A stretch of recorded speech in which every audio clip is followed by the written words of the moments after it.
Bearcat Bounce Podcast, back at it again. It's Monday. That means it's time for another BBP. Presented by who? None other than Danco Transmissions. Brought to you, of course, on BearcatJournal.com. I'm Brett Young. Two guys I'm with every week. Great guys. Good pals. Hard workers. Chad Brennan and Aaron Smith. Aaron! Chad! Gentlemen, how are we? Aaron's muted, so he can't tell you. Yeah. He's working. I'm doing all right.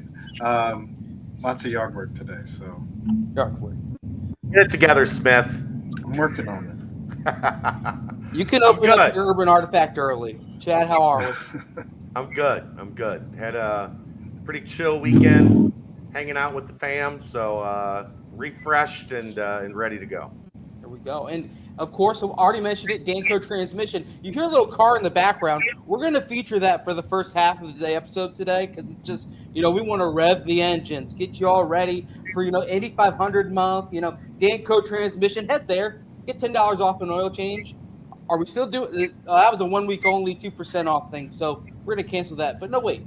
There's a special person that's behind the revving of the engine, behind the zooming of the car. This guy is a legend. Some people call him the best kept secret in all of college football. Well, if you listen to the BVP, you know he's no secret. One heck of a podcast side guy, one heck of a strength and conditioning coach, and even the best of all, phenomenal person. Brady Collins, BC, how are we? Doing good, boys. It's always fun to come aboard and enjoy that great welcome. But doing good. Sorry about the noise in the background. I'm on my way to pick up the daughter from gymnastics. Today is her 6th birthday, so been a great day. Wow. Nice. 6th birthday. What's on the docket then after you pick her up? Well, we kind of had the celebration earlier, and my wife said she was up at like 3 a.m., like jumping in the room, like, can I open presents now? And but it was good. We, did the presents. She baked a cake. Her, my son, and my wife did. So we had that for a little bit, and then, she was at gym, and go pick her up, and sure we'll maybe have some more cake. Oh, what kind of cake? Gotta ask. It was just a typical white, cake with vanilla frosting, and then the kids put M&Ms and gummy worms and some other stuff on top. It was cool. Baby. Right up my alley. Well, speaking of celebration, this one didn't really come with a cake. It came with a little bit of sauce. You just came back 2 busy weeks, back to back, really busy weekends for you, Brady. You got to fill us in a little bit. You've got to tell us first off and foremost the NFL draft. You were there on site in Las Vegas, the one of the best cities in the world. I tell you what, you got to break it down for us. Sauce Gardner, 4th overall selection, man, a long time coming, an absolute great player, but 9 overall drafted Bearcats. A phenomenal weekend for Cincinnati, for the program, for the city, all the above. Just tell me what was it like being in Vegas with Sauce, with Coach Fickle, with everyone just taking all that in? Oh, I mean, it was awesome. It was unbelievable. And, I'll take it back a year ago at the draft, it was up in Cleveland. Yep. And my brother and I, we took my dad up there because, as we all know, grew up a Browns fan. You grow up rooting for your dad's team. And, my dad's all into everything football and NFL and all that stuff. So we're up there, and it was really cool because, we were there for one night, and then the next day we go, and I got to see James Hudson drafted while we were there, which was really cool. And I just remember, telling my dad and my brother, I was like, what's going to be really cool is when I'm at this next year with our guys. And, to see that come to fruition, that was awesome. And it was a special day for this program. It was a special day for the future, for, just anybody that's worn the black and red and donned the C-Paw, because, those guys, they earned it. And to have 9 guys, I mean, it was electric. It was awesome. To be there with Ahmad and his family, and just, be there with Coach. I mean, it was just, it really was. It was first class. It was awesome. And obviously the best thing was he went top 5 because we didn't have to stay very long. Yeah, peel back the curtain a little bit. Give us when the plane touched down, you arrived into the beautiful desert with that fantastic strip. And then tell us, kind of the happenings afterwards. Were you sitting there and all of a sudden Sauce got a call from the Jets and you guys cheered quietly?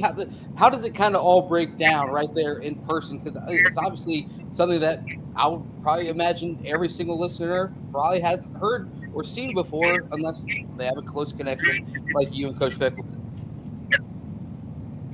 Yeah, I mean, it was great. We, flew right into the airport right next to, the strip and all that stuff. We checked into the hotel, and it's kind of funny, a little side story, and you'll get a kick out of this, but our amazing SI.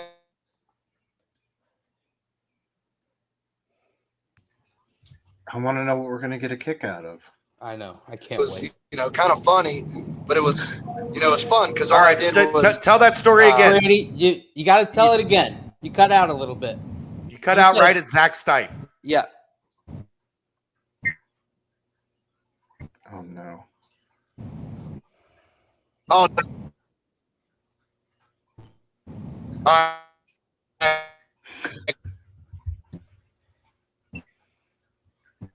It's going to be one of those shows, isn't it?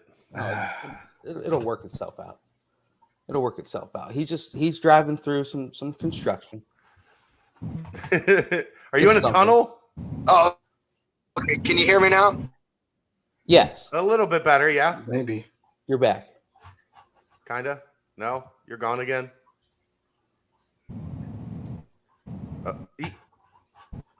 We're just listening to for the Nat sound on Brady. Danco transmission. By the way, my car right now at Danco. Really? Yeah. Yeah. So Friday night I was driving home from work, and the girls called and they said the car was dead. We thought it was potentially just a bad battery. Right. Called AAA. They came out and said, nope, battery's fine. Starter's dead. So today we shipped the hoopty up to Fairfield. And EK's right. Like this is quintessential. What happens in Vegas stays in Vegas. He went to tell us the first story about being in Vegas. Yep. And the Vegas gods said, oh, no, sir. No, sir, not here, not today. No Vegas stories for you. So we should have saved the Vegas questions until the end. We should have wrapped up all the others and then threw those out there so the Vegas listeners weren't listening anymore and they couldn't chop us out. But, I'm still on the edge of my seat. I'm ready to laugh right now with what Brady's about to say. There we go. We back? We got you. Yes, we're back. There we go. All right. I don't know what started I don't with know what SIDs. You started with SIDs, Zach Stipe, and then you cut out. Yes. So again, our amazing SID Zach, he couldn't make the trip, so I was kind of like the Dwight Schrute, the assistant to the assistant during that trip, and that was fun because all it is organization. Making sure you're communicating with the drivers and ESPN and NFL Network and the Feinbaum Show and all these things, and so it was cool because for the whole day I just kind of tagged along with Coach. And we walked around to all of his, media things, and we got to the ESPN one and saw our buddy Pete Thamel, and we're in this little trailer, eating some snacks, drinking some waters, and you got Mortensen in there talking to you and some other random people, and it was that part of it was kind of the cool thing, just because you're just walking around Vegas from media outlet to media outlet with Coach and just taking it all in, and but then got them all checked in to the green room area, and that thing is as cool as can be, and just the whole site of everything, and obviously Ahmad was looking really good, and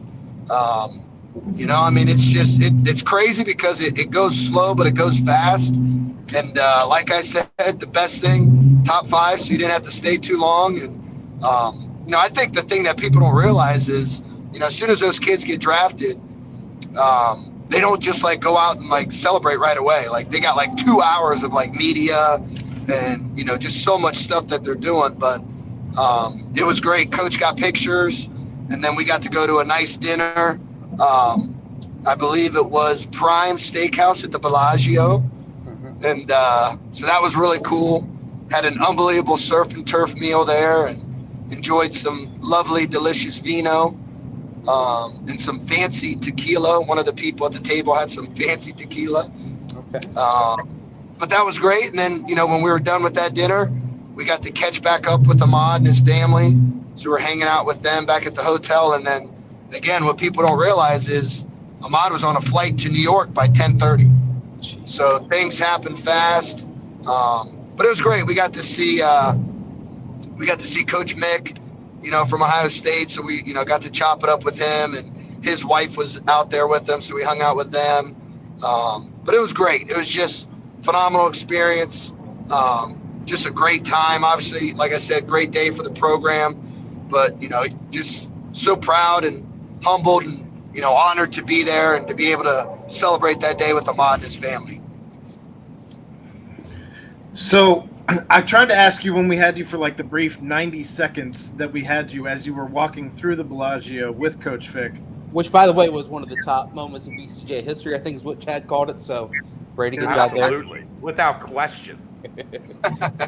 I'm still so curious as to whose tab that dinner was on.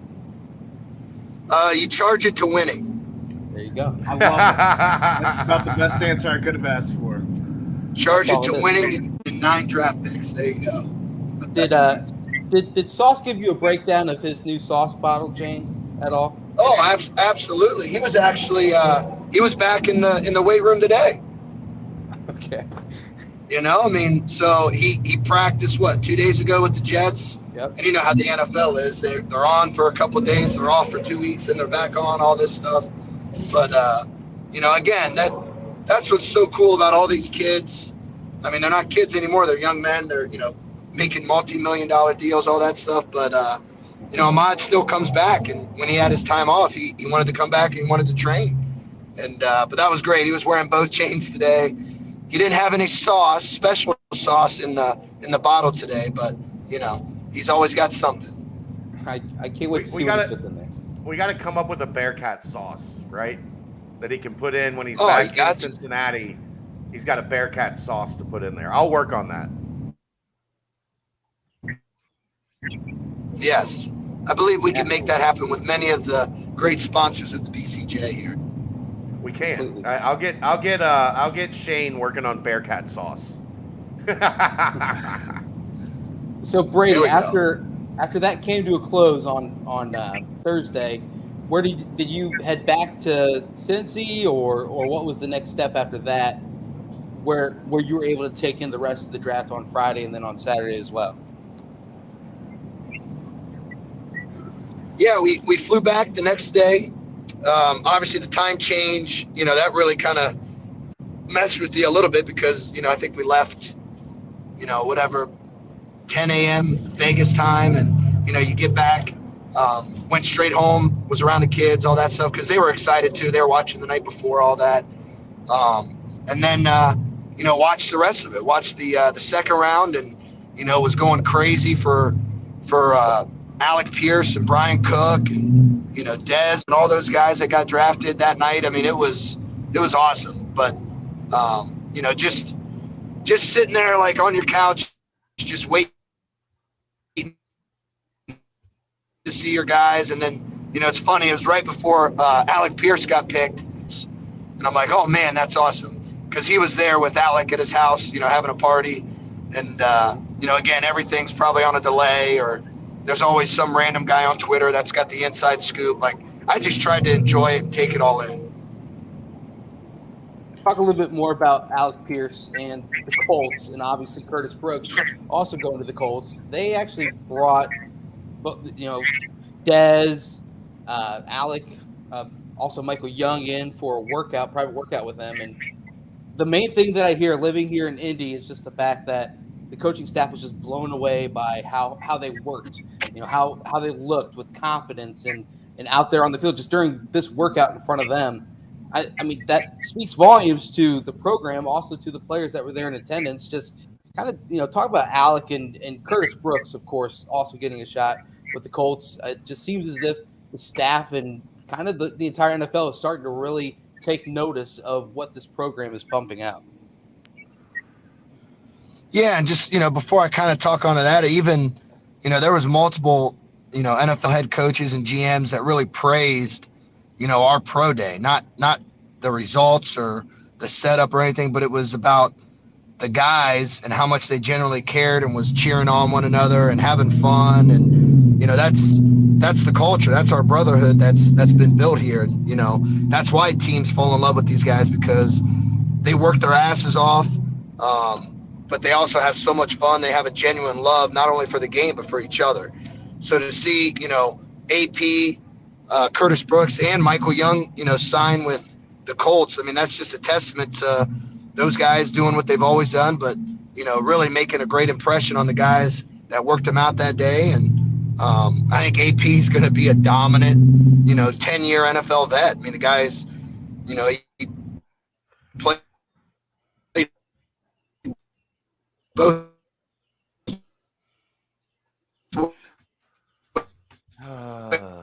ways.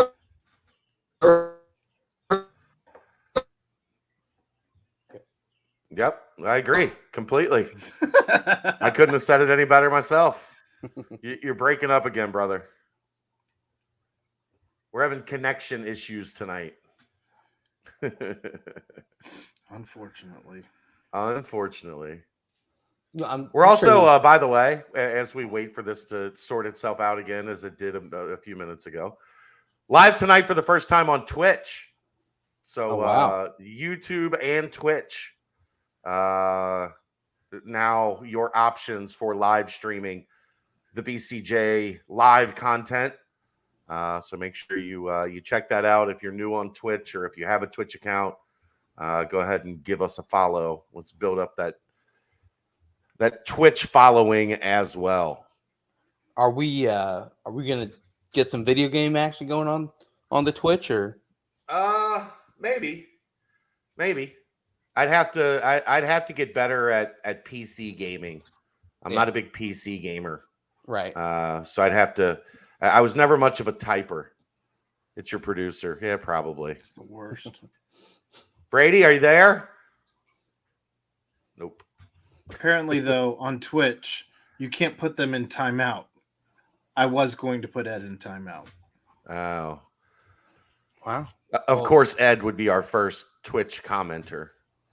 Ed, welcome to Twitch, man. Jeez. Pretty cool. Ed's a big Twitch guy like me. Jeff used to have a Twitch account. So well, he still has a Twitch account. He just used to. But I mean, he used to stream regularly on his Twitch account. So, the PTP guys are well ahead of us on that curve. I'm surprised he hasn't asked you to start streaming the PTP on the Twitch channel. Yeah, I don't know. It's not got quite the same following at this point, so we're still building that. The old Twitchy. Yeah. No, just PTP in general. Well, there used to be this guy in my office at my day job who would literally have Twitch on one of his screens, just like as like a thumbnail the entire day. It's just like, I usually have it on during the day. It's just impressive.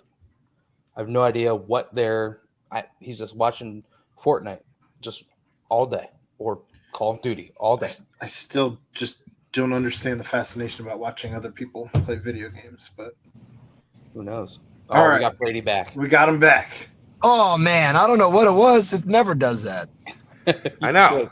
Something's weird tonight. Aaron had problems at the beginning, too. We'll blame it on StreamYard. It's their fault.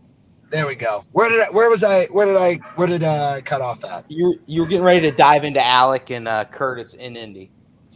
Yeah. I mean, again, Alec, I think he's going to be a 10-year NFL vet guy.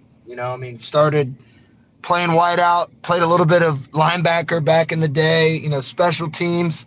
And then obviously we saw the evolution of him at wideout, and I think he's just going to continue to be better and better. Curtis Brooks, one of the most powerful, explosive dominant defensive lineman I've ever been around. And yeah, you could say it was a heavy D-line draft and all that stuff. Well, I mean, you put on the film, that guy's going to be, a force to be reckoned with. I think he's going to be a guy that's going to make a name for himself as well. And again, like I said, Michael Young signing there. I mean, that's just, again, testament to those guys taking advantage of their opportunities, and just 3 great guys that are going to a great organization and I think are going to make an immediate impact. So we also saw in the second round Brian Cook go to the Kansas City Chiefs. I can't imagine that really surprised you of all people, but I think there were certainly some people around Bearcat Nation that were kind of like, oh, wow. So what did you think about Brian Cook going in the second round to the Kansas City Chiefs? Oh, man. I mean, when that one was called, I think I had goosebumps. I almost cried just because, Brian Cook, his journey since he's been here, he gets here, he does everything the right way, he works his ass off. He's a great young man. He's humble and, has a little boo-boo in the spring. He can't play that year, but then he plays in the bowl game and he's just flying around. Then the next year, has another little setback with an ankle, but still, providing value, but he's behind, James Wiggins and Derek Forrest. And then all of a sudden gets his opportunity in the Georgia game, and it's like, hello. And then, goes out and dominates this entire year and was just an absolute spark plug, a leader in every which way for this team, this program. And, has all the measurables. I mean, every bit of 6'2", 210 pounds, ran a 4.4. I mean, looks good. Great man, like I said. But he couldn't do the Senior Bowl. He got his shoulder fixed right after the bowl game. He didn't do the combine. So, again, that's what's so valuable about all these things with, running in tights and measurables and all that stuff. It's all good. But what happens when you press play? When you press play, Brian Cook stands out. And, it's crazy because, all right, he was a second-round draft pick, and he didn't do all those things. So had he done the Senior Bowl, had he done the combine, had he done everything at Pro Day, like, who knows? It could have been a first-rounder. And I'm just so jacked up. He's going to a great organization. Obviously, he's going to be with another great Bearcat and our guy TK. And, I mean, he's going to be a star on that team. One of the things I really liked about Cook was in his first interview with the Kansas City media, they brought up the little injury that he had off season and just, kind of saying, how much longer are you going to be out? Is this something that's going to drag on for a little while? And he immediately shut down the question and said, I'm ready right now. I can go out on the field right now. Because we all know he is. I mean, which is no surprise to the people that have covered him, but yeah, it's just an absolute gamer. No, it is. And that was a big reason, why he kind of got the surgery right after the game, was he wanted to be ready whenever his opportunity came to jump right in. And, no doubt, you'd have to cut off every limb and his head to get that guy off the field. and he'd still be flying around the field for sure. Yeah, he would. Brady, that speaks to the development that you've been able to do. I want to touch on that later, if we have time. But because obviously you've gotten some praise on Twitter and on social media as well for your ability to really raise these lower rated recruits, quote unquote, if you will, into these NFL talents. But I want to touch on that a little bit later. I want to talk next about just Dez and Mailbag wrapping up the third, making it 5 on the top 100. And, it's just kind of the fact that Dez, you could tell in the interviews right afterwards, he was a little fired up. He ready to prove himself, maybe another additional chip on his shoulder, if you will. Kind of, talk about what you think the extra motivation for the guys that might have gone a little bit later than expected, or, even like a Darian Beavers going a little bit later in the draft as well, because they're going to come in and they're going to want to prove themselves right away. No, I mean, it's one of those things you say it's a blessing in disguise, because if there's one thing you don't want to do, especially to Des Ridder or Amajay Sanders, is give them any type of extra motivation. And I think that's exactly what they did. I mean, I remember Des, I was texting him that day. I said, I'm so fired up. Can't wait to see which lucky team gets you. And in a typical Des fashion, he replies, this league done messed up. He's like, I'm going to make sure everybody feels me. I'm going to make sure they understand what they passed up on. And like, I was like, yes, that's exactly what I've known since the day you stepped in here. Someone's always going to doubt you. Someone's always going to, look past you and tell you you're not this or not that. And I was like, and what have you done your whole life? All you've done is overcome it. I mean, he's the poster child of adversity. Let's face it. So I think Dez going to Atlanta, I think that's a great fit. It's a great spot for him. I think he's going to thrive there. Majay going to Arizona, that's great as well. Again, we've all seen it, mock drafts. Majay could be here, could be there. All that matters is that you got to have one team just absolutely fall in love with you. Now, again, a lot of them love them, but he got picked by the right team, and he's going to go out there. He's going to make a name for himself. Beaver, same thing. I mean, going to New York, I think that's a great opportunity with him, with the new staff up there. They're going to plug and play him all over. He was in today too. Kind of sounded like, he's prepared to play inside, outside, whatever it takes. But again, the greatest thing for especially guys like Majay and, Darian is they got a crap load of special teams film. So no doubt their value is going to be felt right away. We all saw Somebody real quick. Somebody in chat said Cooks aren't fall off on Sunday. It'll be nice to have somebody inside the program corroborate. How many times did it feel like on Saturday night, like, man, they're going to have a tough time getting Cook on the field this week, and then you'd show up at practice on Tuesday and there he was? That's pretty much right. I mean, every Sunday with him, after he really hurt his shoulder midway through the year, it was like, the modifications that I would make with him in the weight room, and it became fun because I would come up with new things for him to do, and he'd still train hard and he'd still love it. And but yeah, like I said, you'd have to cut off every single muscle in his body for him not to be able to be out there. That's how much it means to him, and that's how much the guys meant to him. You mentioned Ritter said that the league messed up. We all saw the phone interview. We know he didn't use the word messed. Yeah, you're right. I let him fly. I do let it fly quite a bit on here. I don't know why I didn't say that, but no doubt he straight up said they done fucked up. Yep, they did. They absolutely did. We'll round it out. Jerome Ford, obviously, and going to your team up there in Cleveland. It's not my team. I'm a fan. Hey, my walls are getting full of NFL hats now, so I'm a fan of it all, man. Okay. Well, how about childhood fan? There you go. Childhood team. There you go. Your childhood team going up there. You got two Browns hats now, though. Yeah, you do. You got Hudson and you got Ford. So I know. It's great. I think Rome going up there is awesome. I think it's great because they obviously already have two of the best backs in the league, and Nick Chubb and Kareem Hunt. But what Jerome provides you is that change of pace. I'm sure he'll probably be labeled as a third down back right now, but again, he stays humble. He keeps working. He's going to continue to provide value just beyond third down, whether it's special teams, whether it's return game. And then, who knows, somewhere down the line, he might be the guy. But again, excited for him because here's the one thing I do know. He's going behind a great O-line. Yeah. So then Kobe goes to Seattle, and he's already been offered by the team before he even had to ask, the number 8 in homage to his namesake. And what did you feel about the fit for him all the way in Seattle?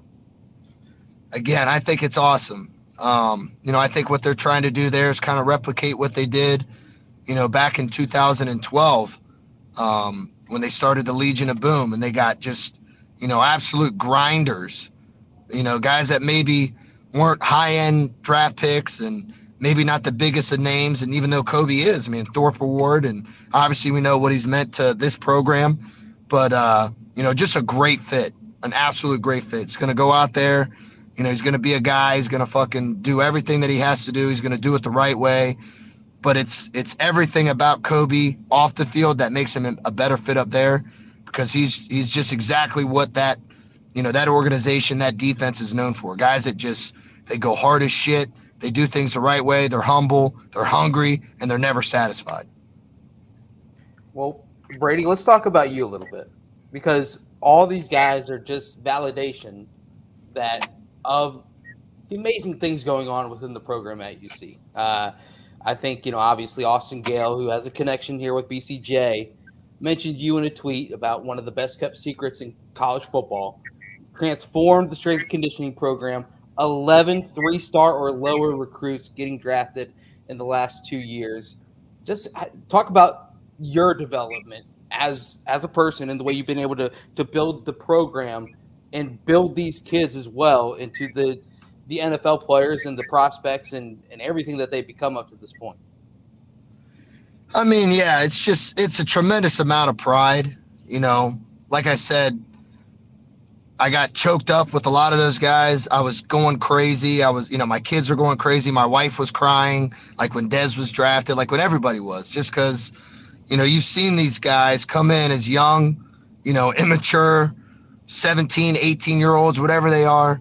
And then, they go through the rigors of our off-season programs, the in-season, the practices, and just they mature beyond, your eyes. And you see them grow. You see them go through hard times.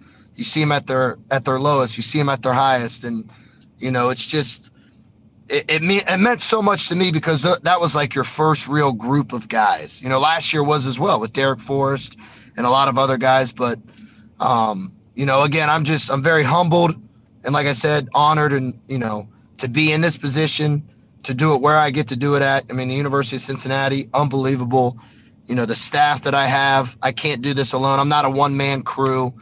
And just, all the support that we have. I mean, the athletic trainers, there's no better than Aaron and Michelle down there.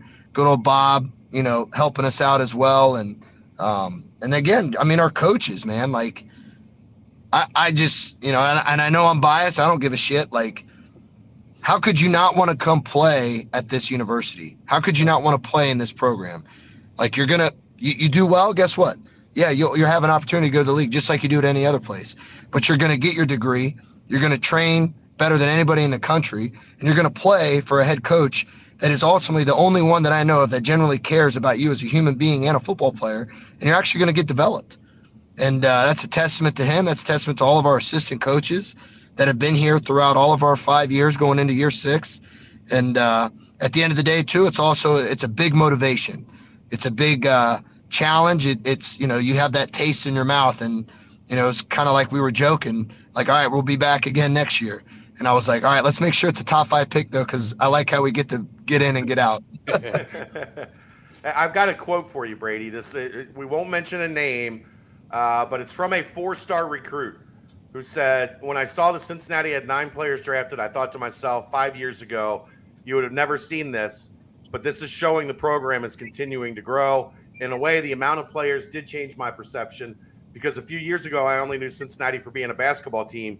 Now that 9 players were drafted, it tells me it's possible.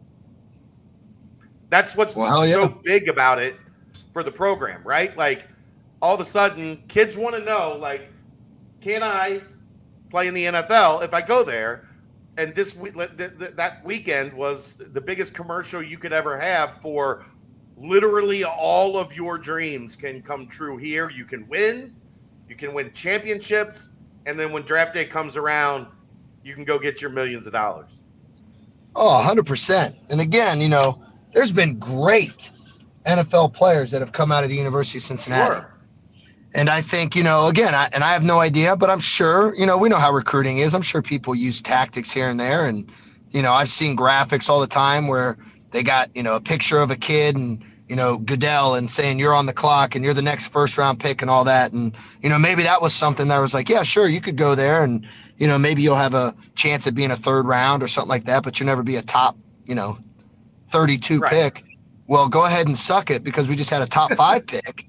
And guess what? That kid was, he wasn't a no name, but he was a very under the radar guy that our coaching staff fell in love with, that we connected with, and that he came here and he grew and he matured and he did shit the right way. And guess what? He's a top 5 pick, highest draft pick in UC football history. He also happened to be on the greatest football team in UC football history. He also happened to be a part of the best 4-year stretch in UC football history. I mean, you could continue on and on and on. And, that is what's cool. It was a big commercial. It is a big, not selling point. I would look at it more as a talking point. Like, it's just another notch that we get to put in the belt. Like, You know, you're going to, like I said, you're going to come here. Number one, 100% graduation rate.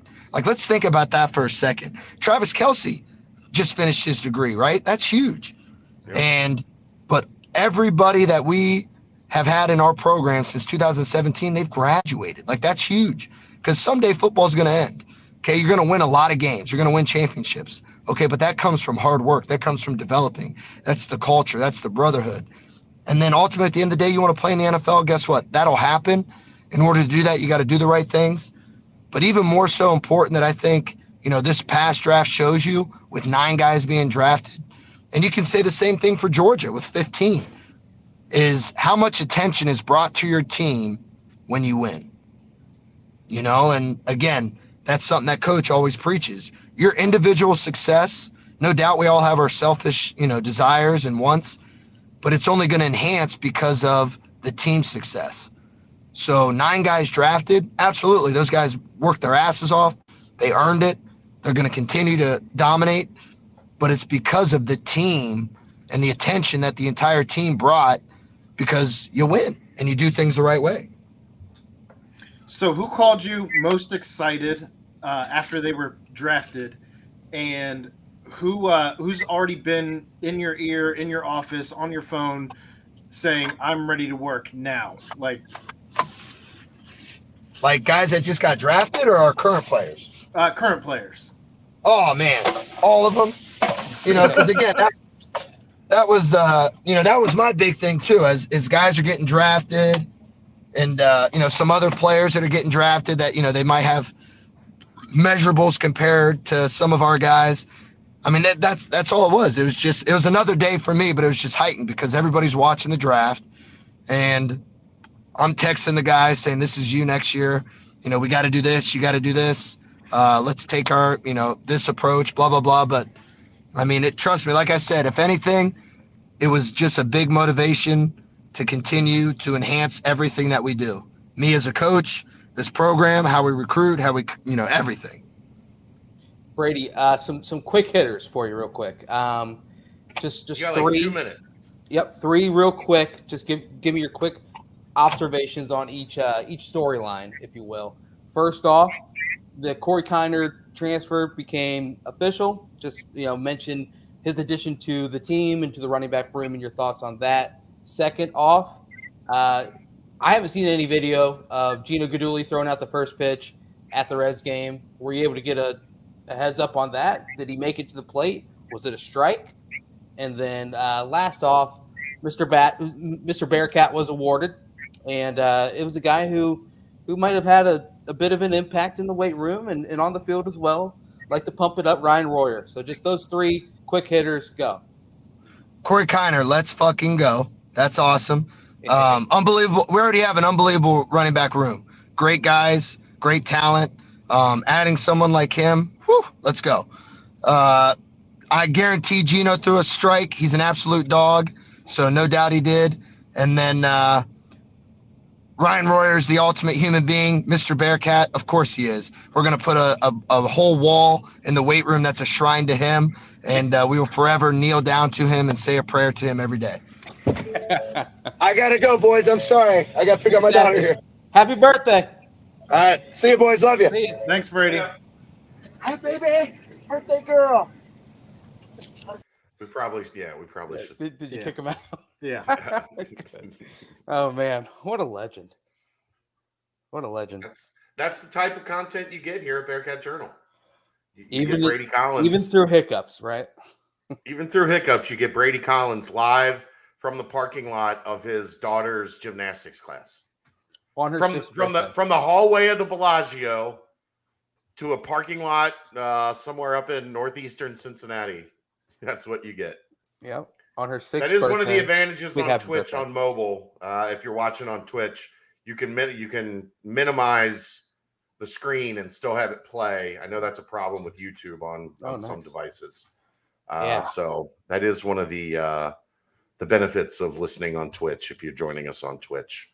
You've got to have YouTube Premium in order to do that. So Right. So no, that was awesome. Brady just kind of reiterating what we've all been saying ever since the draft. But man, just knowing the effects that it had, knowing that Dez is really going to have a chip on his shoulder, knowing that Sauce is still coming around, the program, even after getting drafted 2-3 weeks ago. It just, all of it speaks volumes to what is growing here. Oh, me neither, Eric, man. Jeez, me neither.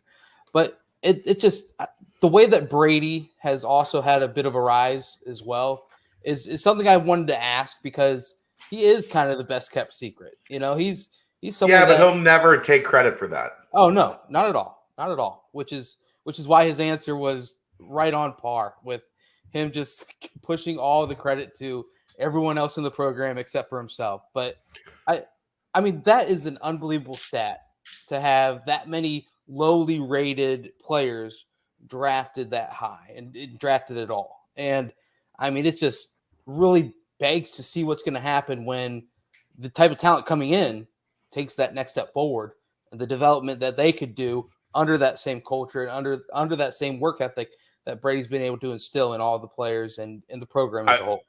I will say this without an ounce of hesitation, and I'll turn the camera back on here for a second. Cincinnati has not only the best duo of strength and conditioning and coaches in the country, but the number one basketball strength and conditioning coach in the country, and right up there with the best of the best in football. Brady will probably tell you, he put Mickey ahead of him, Mariotti from Ohio State, because that's his mentor. That's who he learned from. But without question, I think they have the best combination of football and basketball strength and conditioning coaches in the country. I mean, I think I told you guys, like, Danny Hurley was all over my case. Like, it was your fault that I lost the best strength and conditioning coach in the country, wasn't it? And I was like, well, Wes said, who do I need to hire as my strength and conditioning coach? And I was like, Mike Rayfeld. There's one answer and one answer only. I didn't think he'd come back, but if somebody's asking me the question, I think you should hire the best in the business. And Mike Rayfeld is widely regarded as the best strength and conditioning coach in the country. And Brady is absolutely up there at the top of the list for football as well. So I know Luke and Wes get a ton of the credit for the direction that things are headed. But man, having those two guys on campus is absolutely invaluable for UC. I had a revelation. So What's that? I got a Hawaii home field shirt on tonight for Nick Mardner. Okay. So that's what I was thinking. I like it. So they sent me. I had a little bit of extra money that they hadn't sent me yet. And I was like, you know what? Just send me a bunch of like they were doing like mystery packs. Okay. And I was just send me some of the mystery packs, and I'll get a bunch of, random stuff. And so when I was going to put this on today, I was like, it would be cool if whenever UC gets a transfer, if they have a home field line, that I'll go buy the home field shirt for wherever the kid transferred from, like whatever favorite. Unless it's Ivan Pace, right? They don't have a home field shirt. Come on, you got to be relevant to have a home field shirt. So that'll start with this, and that way, if I wear it, I can be like, oh, Hawaii transferred Nick Mardner. That's why I've got the Hawaii shirt on. Which, think about that. Brady Collins with Nick Mardner, who he's already said is a hard worker, puts his head down, does what he's told. I mean, imagine that frame with a little bit of development to it. Man, it's going to be could be another possible draft pick that you hear called in a future NFL draft. I just think it's all of what Brady said tonight is just it's a continuing advertisement for the program, a continuing advertisement for the school, and it's all truth though. But finally, people are starting to really listen and really adhere to what they are all saying about it, and that's why I think we've had these conversations about who's the next star. You guys mentioned that on the on one of the nightcaps. We had another conversation of the over/under draft picks for next year's draft. Well, when teams start to realize, okay, there's something brewing there in Cincinnati, maybe that's when names that we aren't even thinking of start to really make a rise and coaches and, front offices in the NFL are really starting to see and say, hey, we haven't really looked at the defensive line that has been going on at Cincinnati. Let's take a look at Malik Vann a little bit more. Let's take a look at Jabari Taylor a little bit more. And that's when you get these end of the, draft picks like a Curtis Brooks and players of that sort. So, man, it is awesome. It's absolutely awesome. Well, and the good news also is if these guys start having the type of success that we think they're going to have, teams become a lot more likely to take your fringe prospect serious in the following years.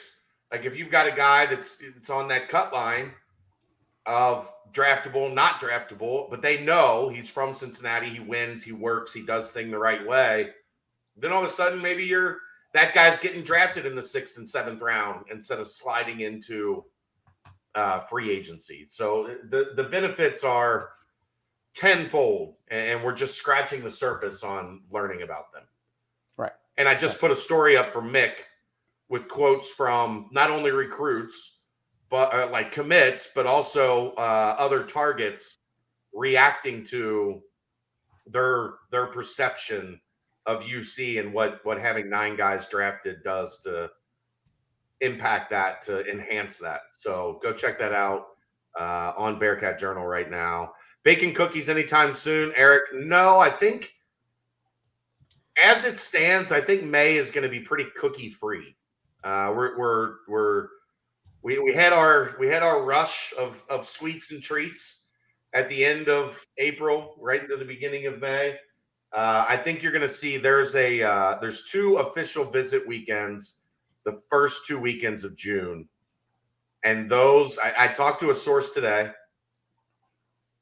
That source today told me that they will be the 2 biggest official visit weekends in program history based on the type of talent, the level of talent that will be in town. How about that? And so pretty much slimming down before summer, right? That's right. We're getting the summer bod, the beach bod ready. Right. And then hopefully in June, we get back to having some cookies. It's difficult though. Like you've got a lot of commits already. Although we'll see, there might not be a 25-man limit in recruiting anymore. There will still be an 85-man limit, which is where Cincinnati's challenge is gonna keep coming in because everybody wants to be a part of this program, and guys that are here generally don't want to leave. So the 85 will continue to be the difficult number. Yeah, there's no doubt about that. So kind of rehashing what you guys talked about a little bit on the nightcap, and then Mo had a good article out there as well. Were you guys able to come to a final answer on the next star within the football program that people are talking about? Because, kind of wrapping up the draft and focusing on this upcoming years, you've got to kind of look at, Aaron, I thought you did a good job with your question about, of the current team, who was the first to call you excited, trying to take that next step and figure out what they need to do to get to the NFL. Have you guys, after having that nightcap last week, kind of come up to a final realization of, okay, maybe I missed this name, or maybe I want to stand on a pedestal a little bit louder and say, this is my selection to make that next step of being an NFL prospect as well as the star of the program? I mean, I still go with Jaheim for me on defense. I mean, I think that he's going to be a dude, plain and simple. Like, no real way around it. But I know, like we had talked about, I think there's multiple answers, and I think that you can talk about defensive line, linebacking core, secondary. You can talk about offense as well. I mean, I don't think it's just going to be like 1 and 1. Like, I don't think it needs to be just like an MVP on one side or vice versa. So I don't know. I mean, Chad, have you given it any more thought since we last talked about it? No, we talked about it, and that's the last I've thought about it. But that's generally how this works for me. I don't know. I'd still be pressed to lean Corey Kiner. Yeah. Like if they feature him the way that they've featured their running backs over the past 5 years, there's no reason to believe they're not going to feature him the way they've featured their running backs, and he ends up being as good as we all think he's going to be, Right. he's gonna be a guy that gets a lot of national attention as we move into this era post Desmond Ridder on who the signal caller is. Man, I think Corey's name's going to be right at the top of that list of, these guys are absolute studs. So that's my final answer for now. Do you think that we'll have will the amount of times that the announcers on during the game say former LSU running back Corey Kiner, will it rival the amount of times that they said Jerome Ford, former Alabama running back? Because Alabama's Alabama, man. Like, right. I know people got upset about that, but look, they don't do it for any other transfer that UC's ever had. But when you come from Alabama, guess what? It has a different connotation to it. The connotation is Nick Saban recruited this guy, right? Like, this guy was on the Alabama roster for a reason. And I think that carries weight. I think that's why it existed like it did.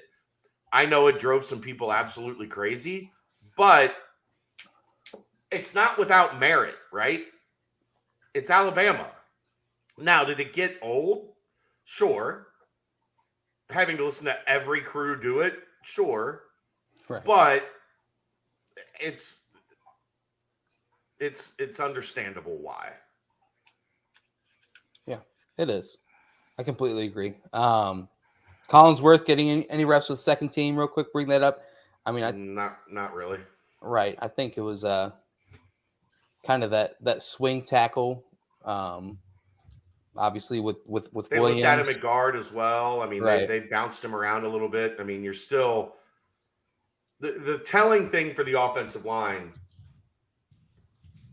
for me, and Aaron doesn't know this yet, but what we're going to start doing on the nightcap through the month of May is we're going to start singling out positions in football and basketball and give our thoughts on like where the where the roster is headed, where things are situated at each position, going down the football roster, offense and defense, and then basketball, point guard, wing, stretch, big, kind of, the way that breakdown is done now. So I think that we're going to use that to get us through May, right? Because this is a good time to reset.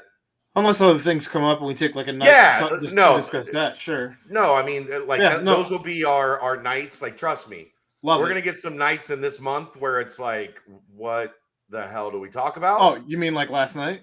Yeah, like last night, it was like, if we talk, whatever we talk about last night, like, it was going to be completely fabricated. So I dug into my bag of content tricks and decided that going forward, when we have days that we don't have top of the mind news stories to cover, we're going to start breaking down the roster through the month of May, because I think May is going to be a little slim pickings, because basically after graduation, everybody gets a couple weeks off before they return back to campus. Like with basketball, I don't even think you can start your off-season program until June. So those guys are all going to be gone for the most part. And then football's gone for the most part this month. Recruiting, like I said, is kind of going to be in a holding pattern until we get to these official visit weekends, which Mick is going to have a bunch of content on that coming up as we go through the month to prepare you for those. So yeah, Aaron, that's the new plan for slow days on the nightcap going forward. Fair enough. We forgot to do the timestamp after Brady. We didn't do it after Brady, but I do have the football wrap up Brady Collins timestamp ready to go. I was going to wrap it up here with my comment on the star or next up type ordeal, and kind of based it off. So this past Saturday I was at a wedding, and the main thing that every person that walked up to me and talked about Cincinnati football, aside from the Alec Pierce, give me the rundown, this, that, and the other. I'm shocked you were at a wedding this weekend. Yeah. Oh, it was fun. Hard to believe. It was a blast. Hard to believe. But the it was okay. So who's next at quarterback? That was the main question after asking about Alec Pierce and Curtis Brooks, obviously, because there are a lot of Colts fans. It was just who's next at quarterback. And I think that nationally, that's kind of the, where people look when it comes to teams. It's kind of, okay, here's your team. Who's the quarterback? What kind of player is he? And I think that's why the answer of who's going to take over as a starter is going to be just so pinnacle and extremely important. And I'm not going to say I have that answer now. And I think Ben Bryant is a fantastic player, but I would say Evan Prater would be my next star, the next up. And as he continues to develop and get his passing down, he just has that electric, gene to him where if you watch the highlights from last year, yes, there weren't many because, obviously Des Ritter was the quarterback of the Bearcats, but he's just so fluid on the field. He brings that added athleticism, that wow factor, if you will. So if Prater wins the job, I think he's going to have that kind of star potential and that star ability inside of him. So that would be my pick, just based off a guess. And I don't know. We'll see who wins that battle because iron sharpens iron. And we've seen the New York Jets say iron sharpens iron a bunch. I think they stole it from Sauce and the Bearcats, but it's going to be exciting to see, as they go through, Camp Higher Ground and whatnot, who does take a hold of that competition. And man, it's going to be exciting. But I think Evan Prater brings an electrifying addition if he does get the shot. And if not, Ben Bryant's got a rocket arm. We've seen that. We've testified that, and you got to trust the staff and what they go with. But I think that would be the future star and the one nationally that people get a lot of eyes on. I mean, obviously, all of us can't wait to see what happens with the quarterback battle. So, yeah, we'll talk NIL here in a second, but first, it's our first Urban Artifacts timestamp of the night. Did you know that Urban Artifacts building, the historic St. Patrick Church, is 150 years old? They operate their tap room in the basement. Upstairs, they offer the reliquary, and event space. Swing by Urban Artifacts, Northside Tap Room, and mention Bearcat Journal to get $2 off a flight of 4 tasters. Every time I start to read that teaser, I realize I'm going to have to say that, and I instantly regret not choosing a different one. Every week. All right. Every doggone week. Chad, you mentioned the what can you share regarding NIL? You guys talked about this top and bottom with the BCJ pod. Yeah, I mean, I've talked about what I can. I can't talk about more because I don't have more specific details. Like I'm not gonna tell you guys like the rumors or the rough edges of what I'm hearing. I want to know specifically like what direction they're headed, where are they going, and now especially the NCAA is trying to circle back and double down on trying to stop some of the recruiting inducement stuff, which they're not going to be able to do. But there are things being worked on behind the scenes. That's what I've shared. They are trying to put themselves in as best a position as possible when all this stuff kind of levels out going forward. I do think this is the pendulum taking, it was over here all for so many years, and now that the floodgates are open, it has swung all the way up here. And I do think it's going to find its way back down towards the middle somewhere. And I think UC will be fine in that landscape. I actually don't necessarily think it's a bad thing to kind of sit out. I don't know if sit out is the right word, but to kind of observe exactly what's happening around the country and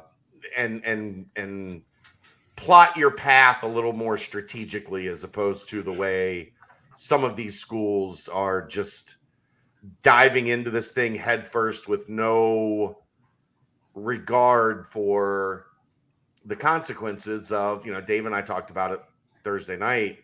Like, what's the consequence for bringing in a high school freshman or a college freshman quarterback that's making $8 million Yeah. Right? Like, what's the blowback from his teammates? How fine of a line, how delicate is it for that kid to come into that situation where, maybe if NIL is working as it should, you've got a couple kids making a couple $100,000, you've got most of your roster making $10,000, $15,000, $20,000. And all of a sudden there's this new kid on campus that nobody knows, nobody has a bond with, but he walks on campus with an $8 million NIL deal. Like, I think you're probably best suited to let this first wave figure itself out and start finding that middle ground before you aggressively state your position on where you're going to fall in this thing. Right. No, I completely agree. But also, the NCAA is absolutely too late, Eric. There's no question there.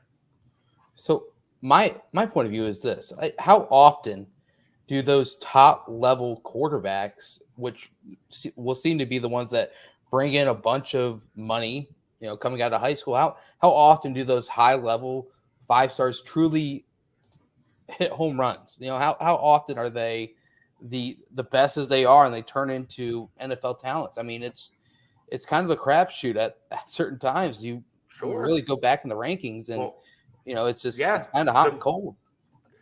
Got to interrupt you guys. Thank you. Yeah, got to interrupt you guys. Thanks to Tonk for the donation. We appreciate it. If you want to make a donation, right below, if you're on YouTube, right below the chat, there's a little $sign. You can donate there, or you can join the channel. Once we get the channel up to enough members, Aaron and I will be doing like subscriber only live shows and certain things that benefit our community as opposed to the open community. So hit the join button. That's below the screen. If you're on YouTube, the screen right below it on the right-hand side, it says join. Or if you have a question or if you just want to make a donation, there's a little $sign right underneath the chat. And we'll work to get verified on Twitch too. Right. Become a Twitch partner as we build the Twitch channel. Aaron, we got to build another channel. Does that mean we got another Twitch subathon coming up here? I'm still recovering from the last one.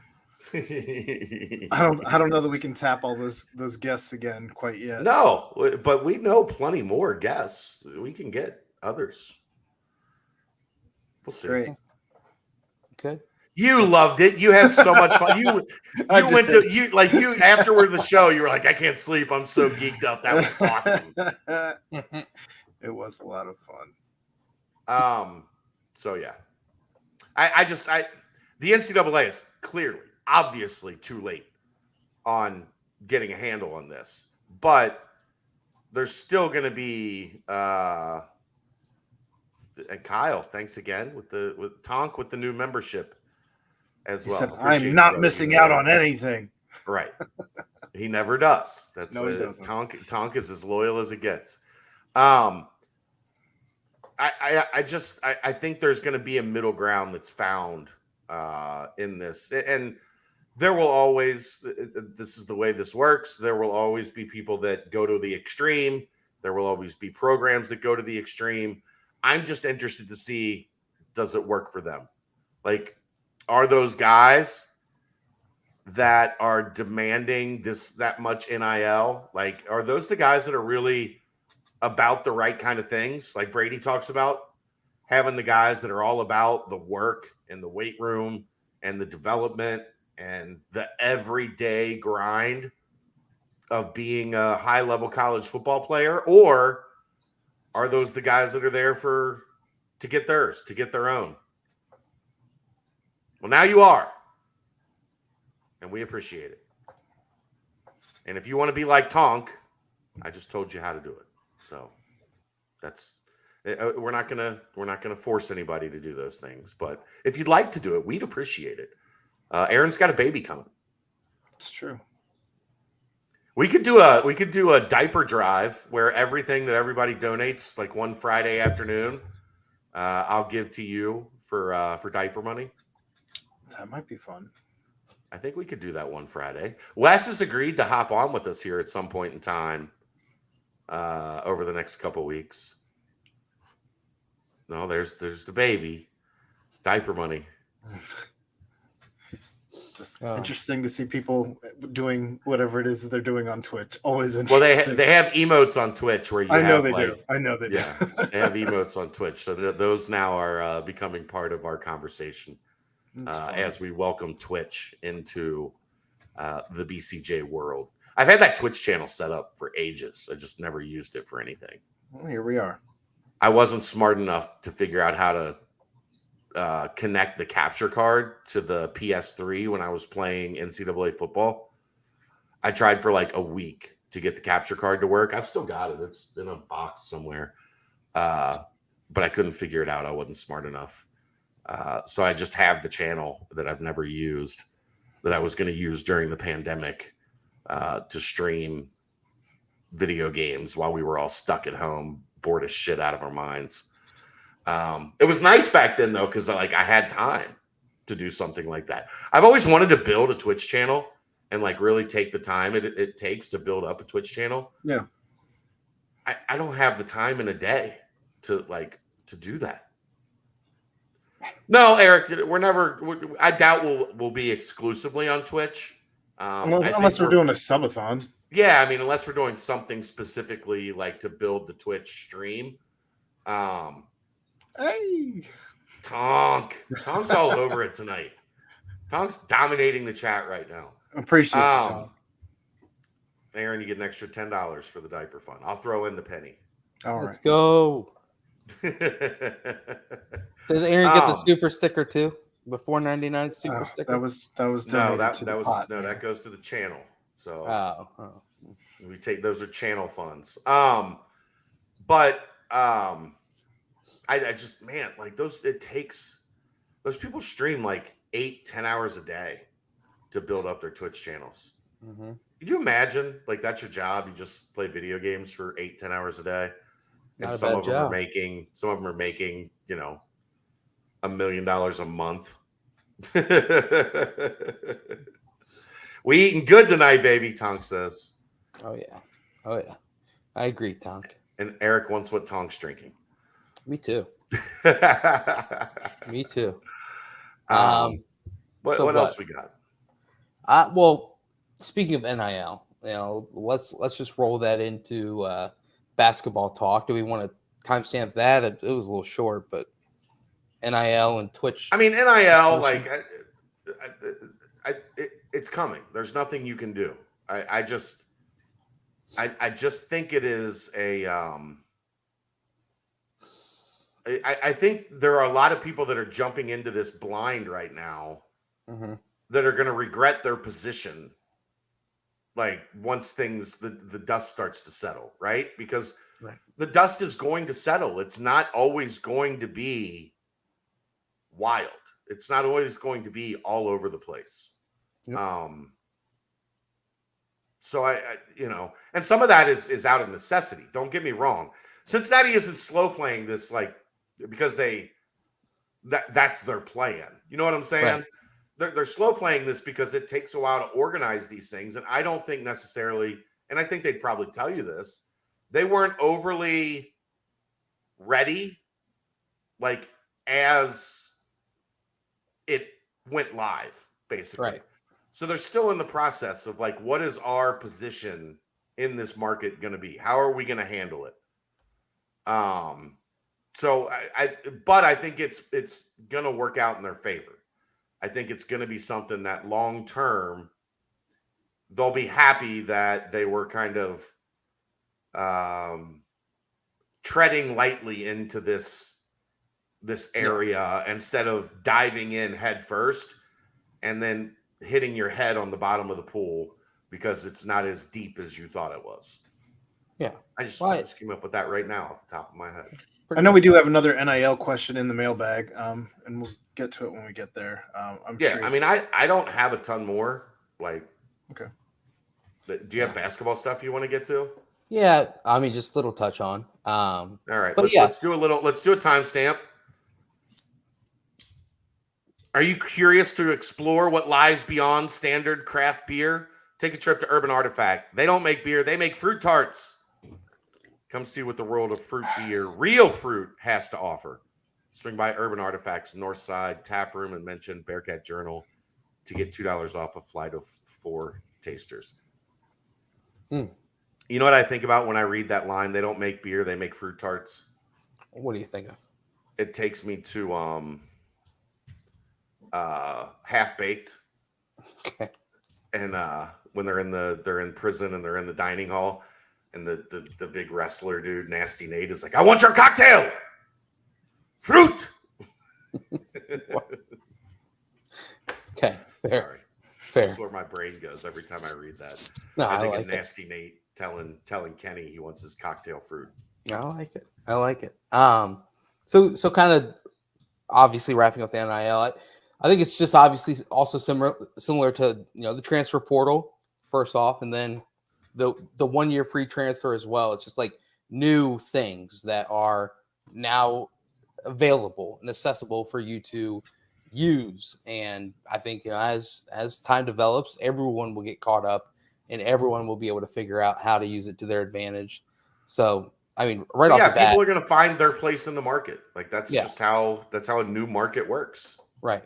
Exactly. But kind of parlay this into obviously basketball. And I guess the biggest news over the last week was that Trey Green puts the Bearcats in his top 7. I think it was originally supposed to be 6, but it's expanded to 7 last second. Cincinnati. I don't like the 7th team he added. Yeah. Cincinnati, Nebraska, Xavier, Clemson, VCU, LSU, and Virginia Tech.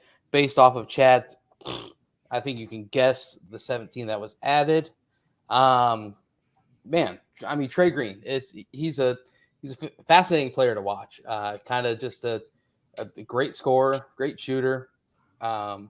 Undersized, sure, but if you're ranked in the top 75 at that size, you're pretty good at everything else. So. Yeah, but there's just so many restrictions at that size. There's so many things that physically you can't do. Right. I don't know. It's like I said on the board. I mean, they're definitely in and around the Trey Green recruitment, but it is pretty clear these guys are all in on Isaiah Collier. Right.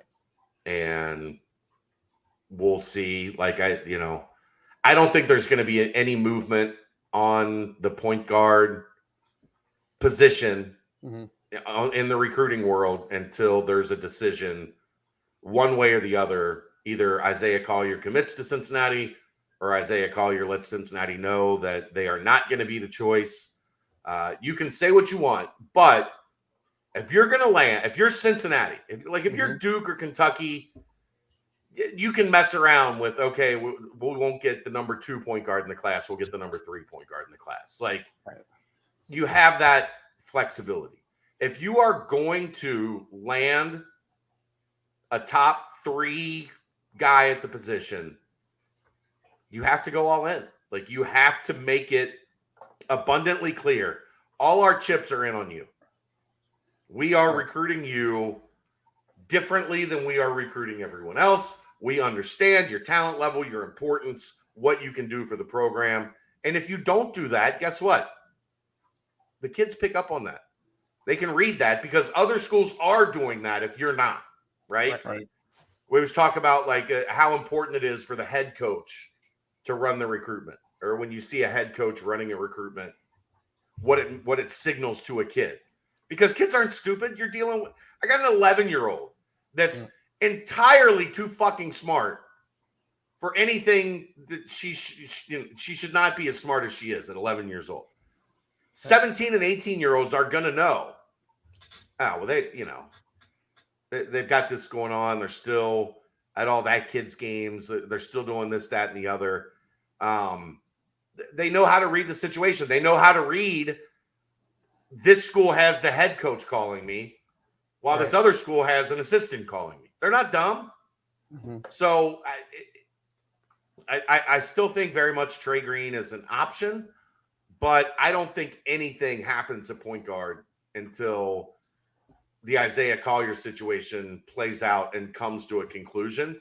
So for all the people wondering, like if Green called and said he wanted to commit tomorrow, I think this staff is waiting for an answer on Isaiah Collier, and if the consequences are the consequences, such is life. Do you forecast any scenario where both No. are taken? No. It wouldn't make No. sense. Well, one, it wouldn't make sense. Two, you'd be going into the Big 12. It wouldn't make sense for the kids. Why Right. would why would a top 75 point guard commit to where a top 10 point guard commits to, knowing that your freshman year you're gonna sit? You're gonna sit behind that kid. Two, Well, you really want to could go come in off the bench. They could. I mean, it just Brent. Yeah. You really want to go in the Big 12. The Big 12 with two freshman point guards. not saying that they have to be the only I'm point asking guards you a on the question. roster. I'm just saying, it's a. How are you going to get another point guard? Recruiting is not done in a video game. I mean, they have 3 right now on the roster technically. Who? With No, David DeJulius, the Mike third Adams, one left. Woods, Rob Finney. David DeJulius is not a point guard. Combo type. I'm saying you could play both Collier and Green is not a combo type, and neither is Collier. They're point guards. I mean, like a John Wall, Eric Bledsoe type thing. If you're Kentucky, sure. I mean, John Wall is similarly ranked to Collier. If you're Trey Kentucky, Green similarly ranked. sure. Okay. Eric Bledsoe didn't come here because Cincinnati had a point guard when then Kentucky came in. Right. Like that, it's just not how it works. It's not Yeah. a video game. Like in real life, these guys are smart. They know what the path. I just talked about kids. Kids are more intelligent than we give them credit for. Yeah. They look at the situation that they're in, and you're not going to get Trey Green and Isaiah Collier to commit to the same school. It doesn't matter how. Like it's just not. It's not feasible. That's not in recruiting. That's not how things work unless you're Duke, Kentucky, Carolina. Kansas has a hard time with it. Like Kansas's roster is usually a little thinner than the other ones because they can't get multiple 5-star guys at the same position to just stack year after year like you see Kentucky and some of the others do. It's just it's not realistic. I know it's great to talk about. It's great for message boards. That's why I don't shut it down overly when people talk about it on the message board. It's good for conversation.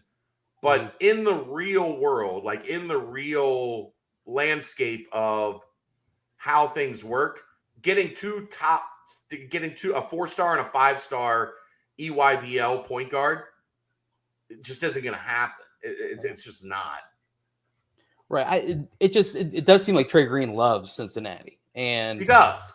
But if Isaiah Collier comes here, he loves Cincinnati a lot less. Right. No, I get that, but I think people are just really buying into what Wes is telling them. You read some comments that Isaiah Collier has recently in some articles about how he knows that Cincinnati's getting better players. Better players are coming into Cincinnati, and just kind of you can tell that's a message that Wes is telling Isaiah. Like, listen, we've got talent coming in. We've got the ability to really, take that next step heading into the Big 12 as well. So I don't know. I just didn't know if maybe somehow, some way Trey Green really buys what he's selling and, becomes a good option. But I would be beyond shocked. Right. Beyond shocked. Right. Yeah. But Isaiah Collier, though, that's obviously recruitment. You posted on the board today. You feel like they're full steam ahead, pushing as hard as anyone else is. You've also mentioned they put the work into this point. You're not just closing that book.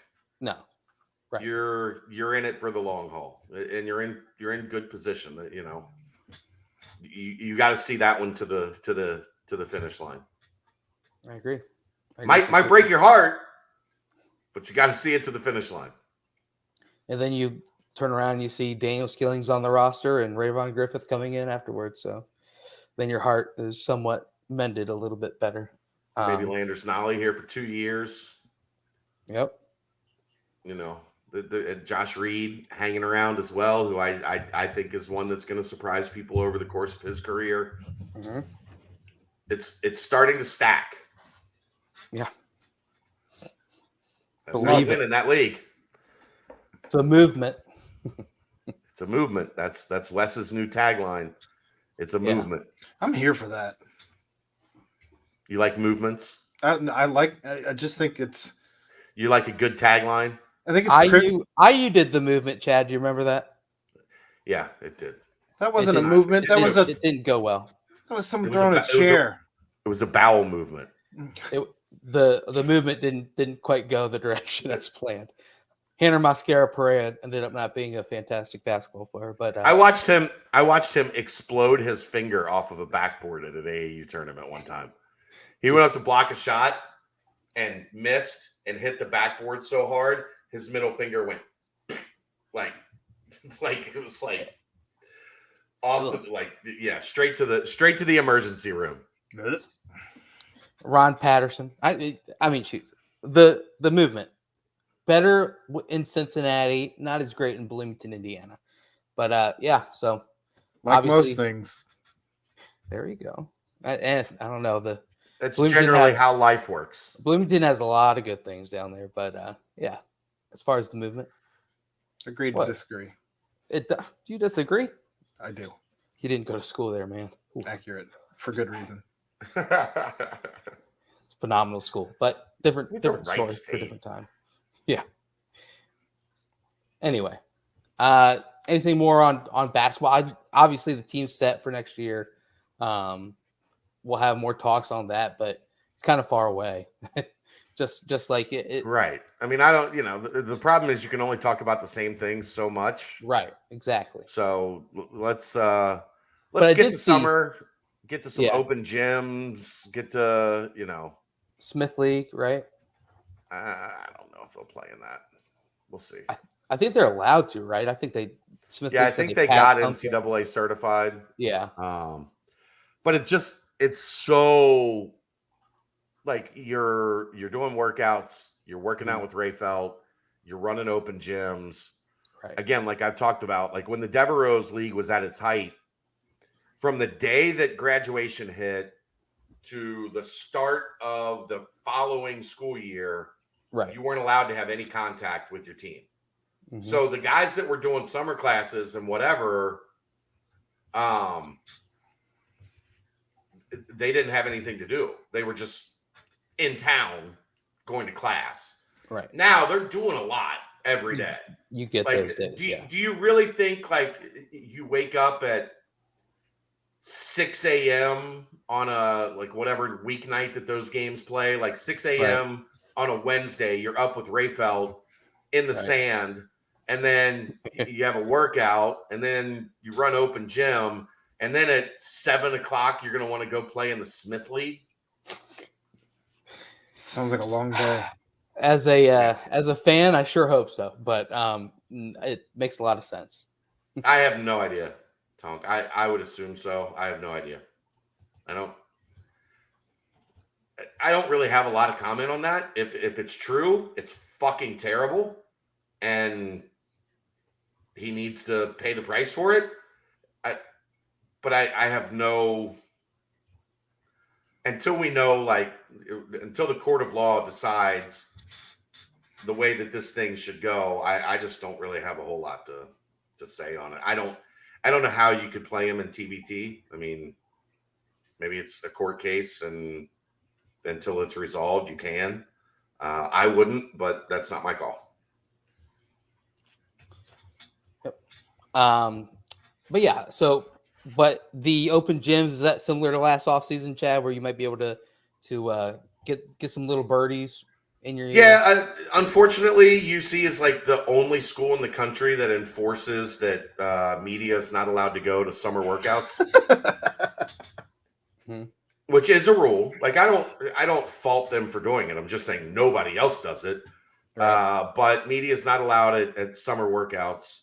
So apparently I won't be allowed at any of those again.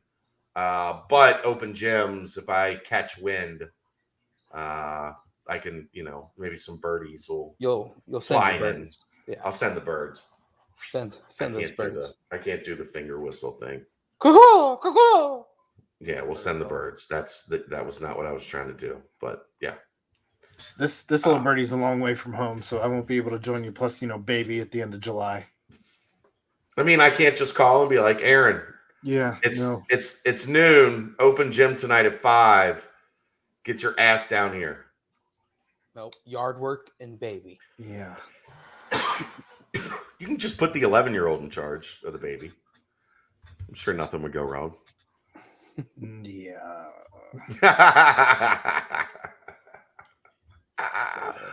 Oh, I love it. But yeah, should be an exciting time just hearing kind of because obviously you get all these new additions and then you forget about the potential step up that players on the current roster can make as well. So that's I mean, we all were pretty high on next season. We mentioned that on the last BBP, but there's no reason to not soak in what you hear and go from there because Wes had another good article with Brian Hamilton on The Athletic where he kind of reiterated that, where he expects some big jumps and doesn't understand why people think that, you plateau at a certain age in college. He thinks that every single player on the roster could make a big leap. So I'm excited to hear which ones are actually doing it. But yeah, that's about it for basketball. Unless you guys have anything else, we can roll on to the mailbag. No, that's the Urban Artifact timestamp. Urban Artifact is the largest sour-only brewery in the United States. They pack over 700,000 pounds of real fruit into their lineup of fruit tarts every year. Swing by Urban Artifacts Northside Tap Room. Mention Bearcat Journal. Get $2 off the flight for tasters. Boom. Boom, baby. Hit him with the mailbag, Aaron. Well, I can only do one thing at a time, my friend. You are ambidextrous. Are you sure? Yeah, I mean, I had to type this stuff out. It doesn't type itself. I think Tonk, we appreciate your donations, but you got a ways to go to get before it's a Tonk stamp. You're not quite there yet. I would love that if somebody bought the naming rights, like the mailbag, just to get themselves a shout out, even for a month. That'd be hilarious. I think it's $200 for a month to sponsor the mailbag if you're a business that's inquiring. But you could just donate $200 and we'll call it whatever you want for a month. All right. You're putting thoughts in Tonk's head. So I know there were a bunch of questions for Brady in the bag. I apologize. We weren't able to get to those questions. Brady's time was a little limited tonight. As you heard, it was his daughter's birthday. We're lucky we got any time with him. That said, here we go with what I could get to in the mailbag. Probability of still seeing a football transfer before higher ground. Over or under on how many? When does higher ground start? Probability? 0. There's no probability of anything. Right? Is there a possibility that happens if the right player comes up, if the right situation arises, then it's possible. As we've talked about. I was going to say there's still something around 5 or so, give or take, scholarships left? Not according to the 85. Okay. According to what they are allowed to take, there is room. But the roster is pretty packed to the gills when it gets to having 85 scholarships. So stupid question. Stupid answer. It was expanded, right, for the COVID thing, or was it always? You can add a couple extra you could add up to 7 transfers. Right. Yeah. On top of, you could add up to 7 roster spots if you lost transfers in the qualifying window. Yep. I think they met that requirement where they could take up to 30, 33. Right. I guess 32, I guess is the number. But the 85 is the issue. I think they're right at it or 1 or 2 above, even now as it stands. So to get back down to 85 and then even drop a couple more in order to take a transfer just isn't overly possible at this point in time. How many? I mean, they'd be lucky if they can get 1 right now because they don't have the room.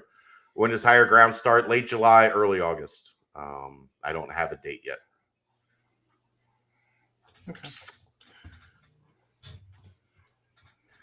All right, Tonk. The Tonk timestamps, but that would have to be after Urban Artifact or the Tonk mailbag. The Tonk bag. The Tonk bag. I like it. It'd be something.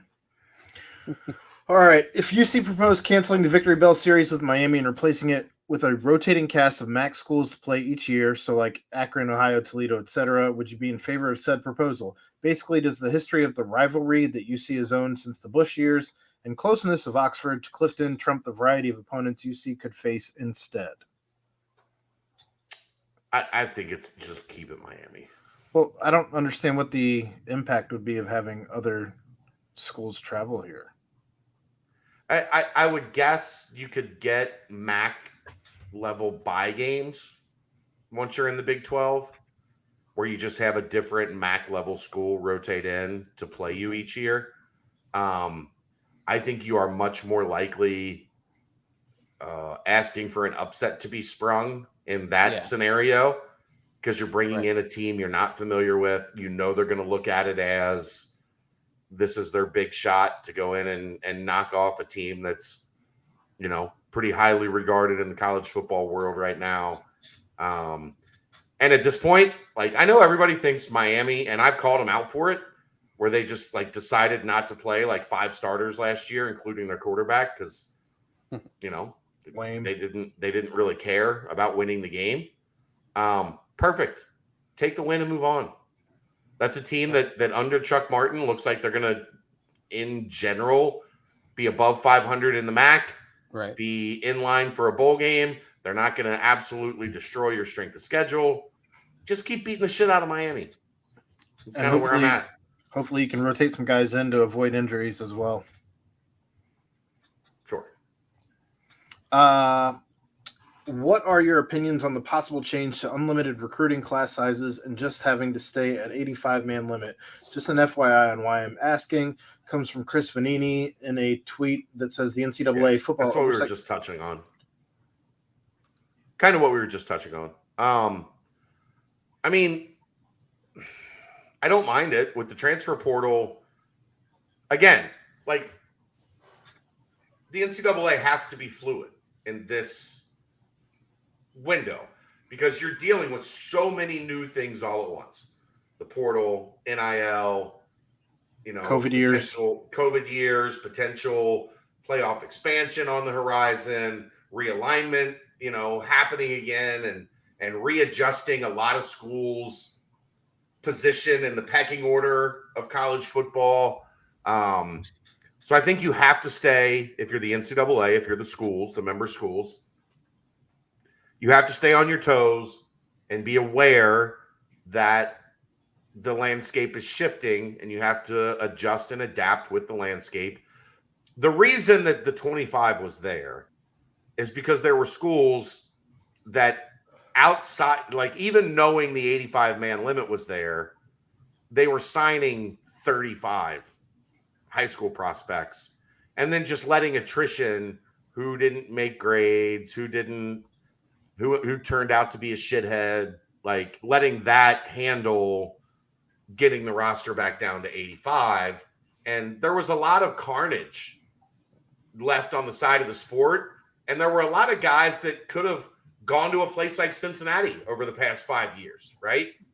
And turned into NFL draft picks that were kind of left on the fringe of the sport, had to go JUCO, had to do a prep year that they didn't necessarily need or want to do. Well, Chad, we talked about it. That's where the 25 came from. We talked about it a couple of weeks ago too. How many guys are being left in the transfer portal with nowhere to go, or having to go D2 or something along that line, or D3, because there's just no room at the inn. Same with incoming freshmen too. There's a lot of high school kids that have been left behind because of the hard and fast. Like, so the other thing was transfers didn't used to count into the 25 up until a couple years ago. So you could get 25 high school kids and then however many transfers you want, as long as you were inside the 85 limit. Right. And then they changed to add transfers in. So now if you're a school like Cincinnati that's added 3, 4, 5 transfers, in that range every year. Now your recruiting number drops from 25 down to 20. Then you factor in the impact on the 85, and now you're down to 18 or 17 because you don't have enough spots on the 85 man. Like the math, and that's why everybody always asks me about the math, and I'm just like, I'm not answering the math because the math always changes. It's not a static equation that you can answer. Every time somebody leaves, the equation changes. Every time somebody comes in, the equation changes. So I like it. I think, you should be able to fill out that 85-man limit however you feel necessary. But with that said, you also have to be careful because with every decision, there are unintended consequences, especially in a world of essentially unregulated sports, because there's no collective bargaining. Just make sure you do it right. All right. Do Collier, and that was the football portion. Moving on to the basketball. Do Collier's official visits to USC UCLA this weekend count against his junior season or senior season official visit limit? August 1st is the cut line there. So these are still his junior season official visits until August 1st. He has taken a junior season official visit already to Cincinnati. So he can't take another official visit to Cincinnati until after August 1st. A lot of familiar faces out there at those two schools. Yeah, lots of them. He's got a brother that lives in Los Angeles, so that's why those two schools are hanging around. Isn't his mom from there or something? I saw someone. No, it's from what I know, it's his brother that lives out there. Okay. All right. What do you think the staff's expectations are for Odie next season? I personally felt he was going to be a starter for us going into last season. We'll see. He's got improvement to make. Like, he's got some things he needs to work on. I think that'll be something that the summer will tell us more about. I think the question for Odie right now, and it's going to be interesting, a full off season with Rayfelt. I don't think he has the overall core strength. He has the energy. He has the effort. Like, he has all of the intangibles you want. But I don't know that overall he's just a guy that has like the consistent body weight to physically withstand the pounding and, activity around the rim. And he doesn't have enough of a perimeter game to be exclusively or more exclusively a perimeter guy. So it's going to be important for him this offseason to get with Rayfelt and get that core a little bit more jacked up, if you will. Aaron, what are your thoughts on Odie? He showed some flashes last season of being. He's got a nice little hook of potential. He runs the floor well.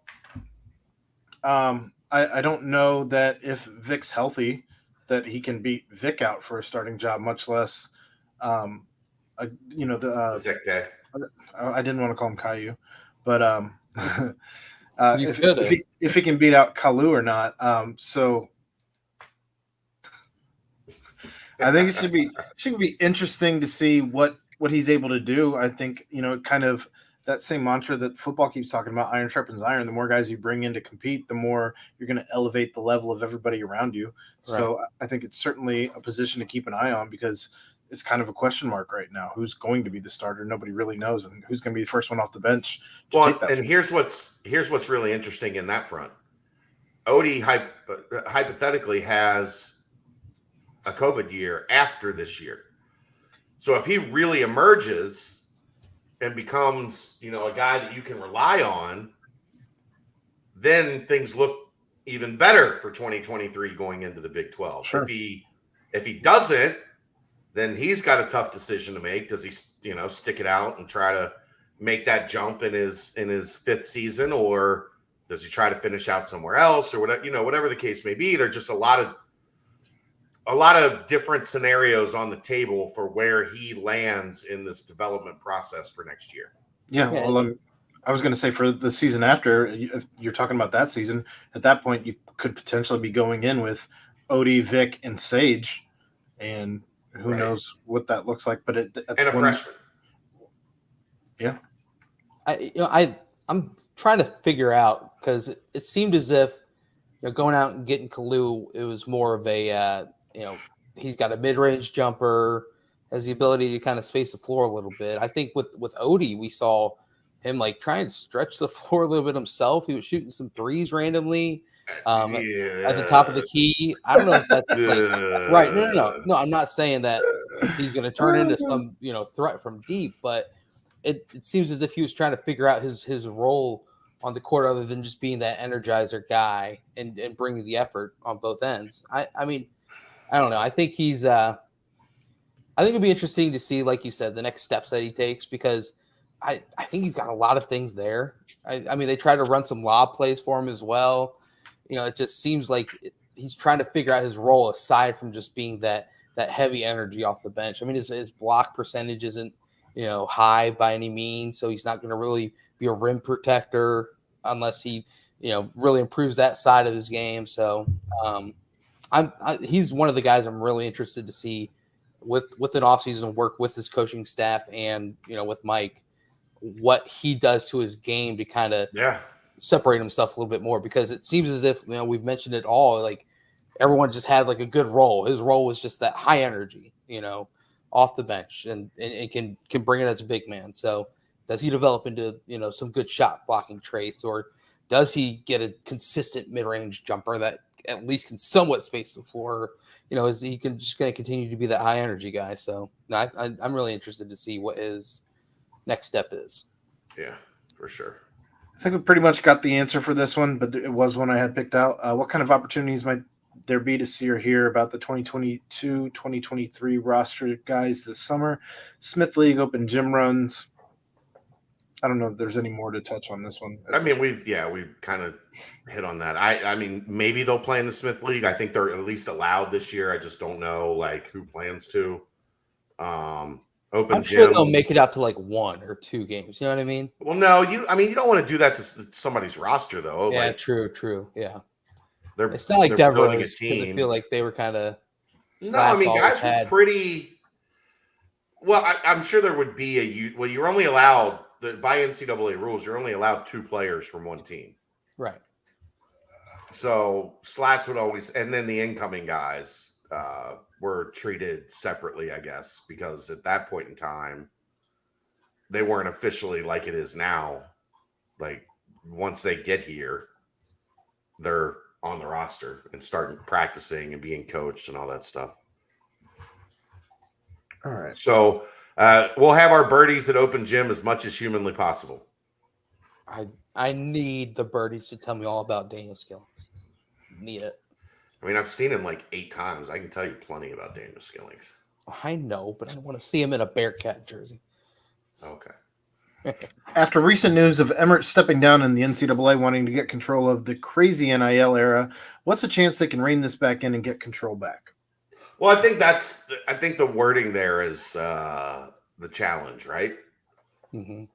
Rein it back in. They're not reining it back in, but you have to find a middle ground for what's going to work, right? Like they're not getting control back. They lost the Supreme Court decision on this case 9-0. There is nothing that's going to happen that's going to be challenged in court, and the NCAA is going to come out looking good in this. The U.S. government has made it very clear these kids are entitled to and open to making their money, and you cannot basically keep them from that if the free market, wants to pay them. So the NCAA is trying to take their feet in. The fact that they're trying to call a collective what was the word? They're relating collectives to boosters now. Well, who's running the collectives? Alumni. Boosters. Yeah. That's why they're relating it to that, but I don't think there's anything they can really do to control it. Like they can say, we don't want these things to to spill over into enticing kids to commit to your school, but there's no way practically that they can enforce that. I think it's people getting uncomfortable about the amount of money that these kids are making, plain and simple. Sure. And just because it's in some cases obscene amounts of money. But if some jackass wants to give somebody $7-figure deal to come to a school, it was going to happen anyway, right? Guess what? You are worth what someone pays you. It was going to happen anyway. So why not collect the taxes on it? Why not keep it above board, like where you can see it?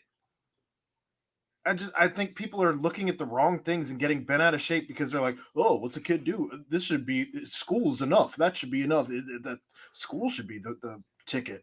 Like, no, these kids aren't making shit while raising billions in some cases for some schools of dollars. I just think it's absurd. And again, if some asshole wants to pay a kid millions of dollars to go to their school, they were going to do it anyway. This just makes it significantly easier. Yeah, let's just say that. Save some McDonald's bags.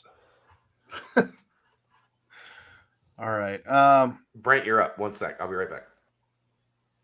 Well, this is the part of the show that Chad generally doesn't love anyway, as we get into who's going to be a character in what show.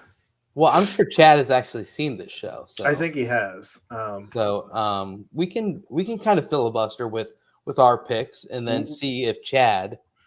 What do you think I was doing?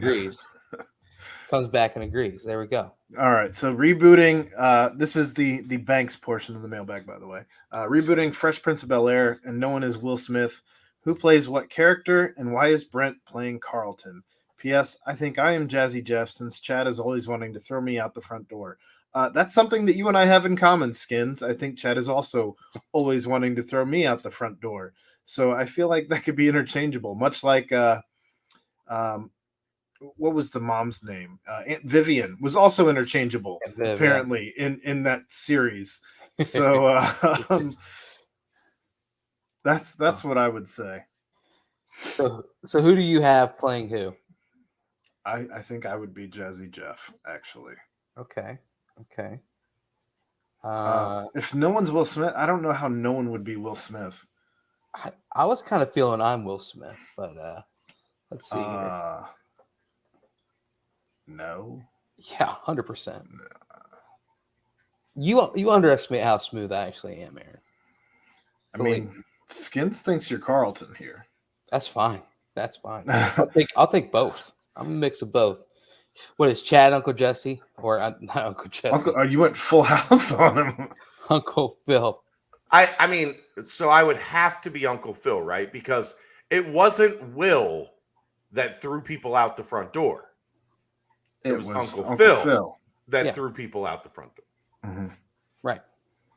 On Will Smith, you couldn't be Will Smith, Brent. Will Smith's entire story is he came from the wrong side of the tracks. True. Right? And you came from the right side of the tracks. Like gallivanting off to other countries across the pond for wedding season. You were born on second base and thought you hit a triple. Good job, Mr. Harbaugh. I thought you hated Harbaugh. I hate Harbaugh. That's not a Harbaugh quote. That's a quote that Harbaugh used, but that's not a Harbaugh quote. Right. I would probably go. Yeah, Aaron's probably got to be Jazzy Jeff. You've got to be Carlton. I don't know. Like, Dave could be Will Smith, right? I thought he came on the right side of the tracks too. Yeah, to an extent. I mean, he grew up, I think Dave is Springboro. I think Dave is the younger sister who's like smart and quirky and like Ashley. Yeah, the one who's just got a retort. She's got a retort for everything. That would be Dave. That would be Dave. You're right. You're right. Who's Jeffrey? Ooh. I think that I have that being. Actually, you might probably be more Jeffrey, Aaron.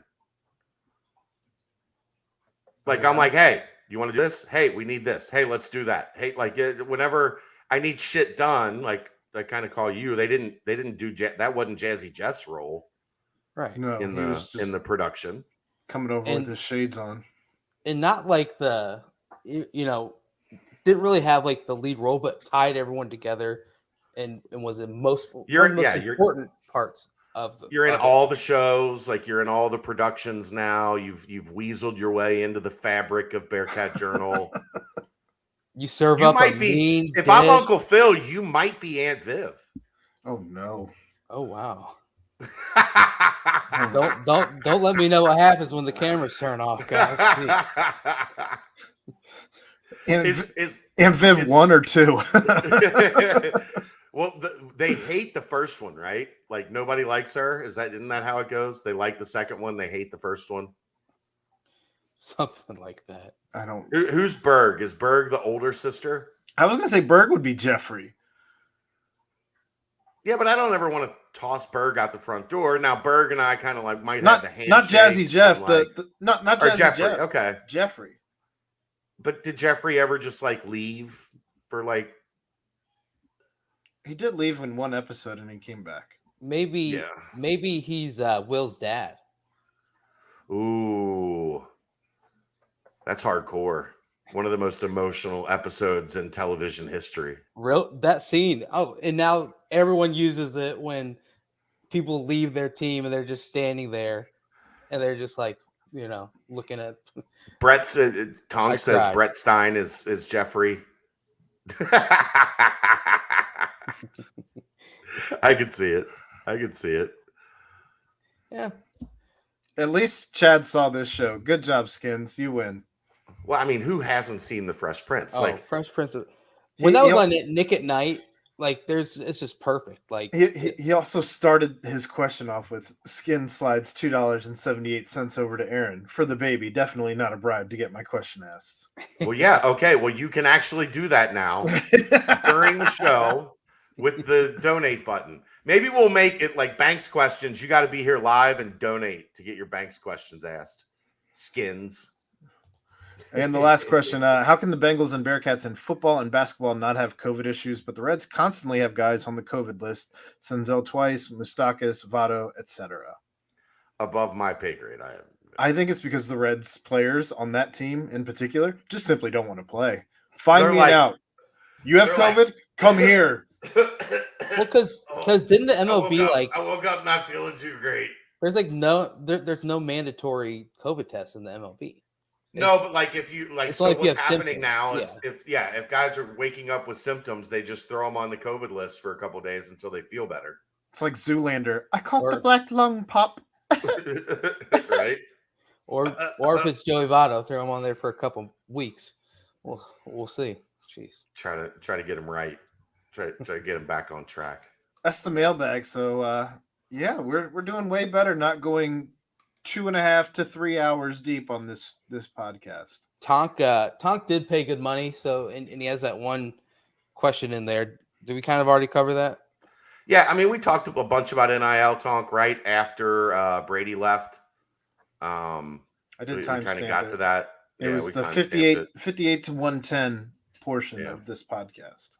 I mean, and we've hit on it a little bit in the mailbag too. I mean, it's going to be something we're going to continue to talk about all summer because it's going to be something that obviously the NCAA is trying to regulate and get control of, and it is also something that the schools are positioning.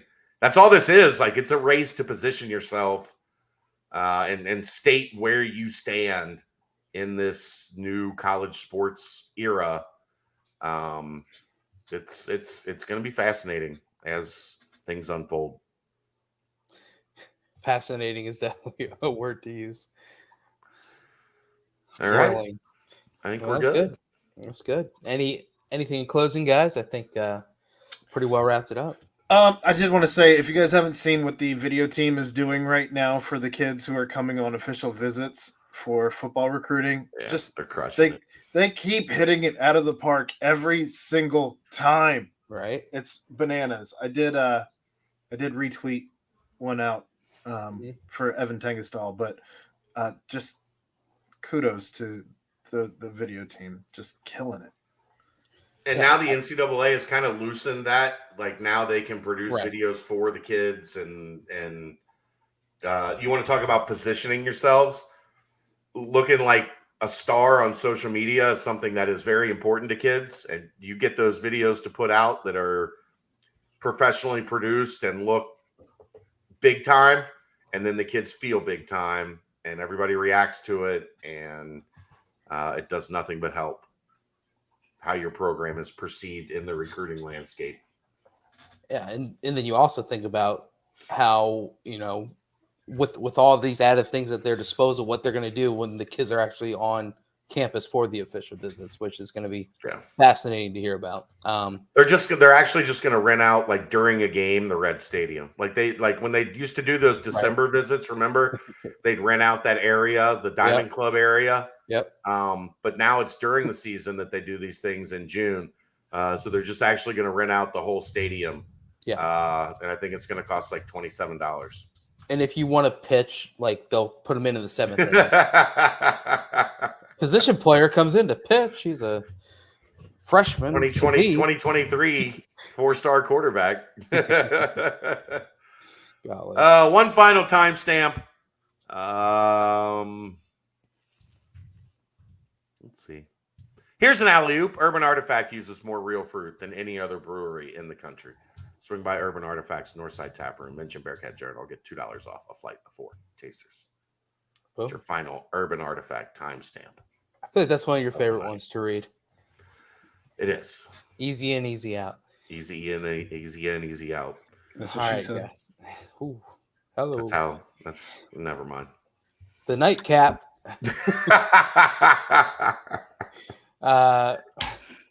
I was just trying to cover up immediately. He's just trying to get out of here. Yep. He panicked. He panicked. I totally did. You're good. You're good. Special thanks to Brady Collins, as always. Absolute GOAT. Special thanks to Danco Transmission, Urban Artifact, Tonk for helping Aaron out with the diapers. Appreciate you, Tonk.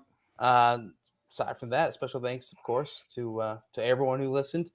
For my good pals, good buddies, Aaron Smith and Chad Brendel. Guys, I am Brent Young. This was the BBP presented by BearcatJournal.com. See ya!